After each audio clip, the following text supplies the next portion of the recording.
এই যে আম কাসুন্দি বানানোর জন্য সেই আমগুলো সকালে রোদে দিয়েছিলাম, এই যে এরকম হয়ে গেছে, মানে মোটমাট আমের যে রসটা ছিল সেটা সব বেরিয়ে গেছে, শুকিয়ে গেছে।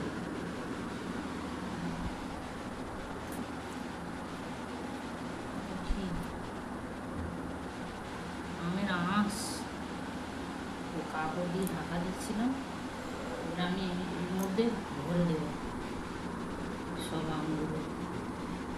অনেকে কুড়িয়ে জল বার করে নিয়ে দেয়, আমি কিন্তু একদম সরাসরি কেটে একটু নুন হলুদ মাখিয়ে রোদে দিয়েছি।